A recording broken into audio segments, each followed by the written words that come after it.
అప్పుల సృష్టిలో చంద్రబాబు సర్కారు రికార్డు సృష్టిస్తోంది. మరోసారి అప్పు తెచ్చేందుకు సిద్ధమైంది కూటమి ప్రభుత్వం. హడ్కో ద్వారా 4,451 కోట్లు అప్పు తీసుకునేందుకు రెడీ అయ్యారు చంద్రబాబు.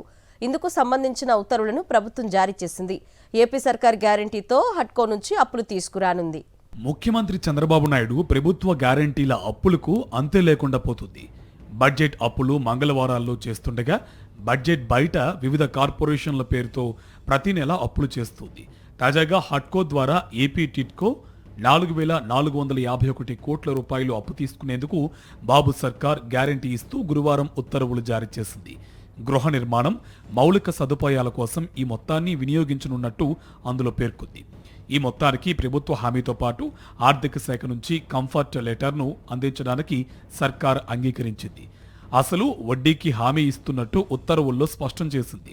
రుణ వ్యవధి మొత్తం కాలానికి ప్రభుత్వ హామీ చెల్లుబాటు అవుతుంది.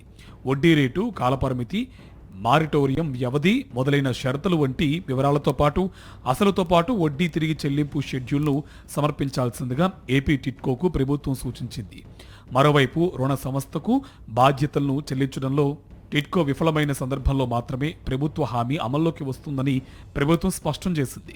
మొత్తం రుణంపై ఏపీ టిడ్కో 5% గ్యారంటీ కమిషన్కు చెల్లించాల్సిందిగా ఉత్తర్వుల్లో పేర్కొన్నారు. చంద్రబాబు ప్రభుత్వం ఇప్పటికే రాజధాని పేరుతో హడ్కో నుంచి 11,000 కోట్లు అప్పు చేసింది.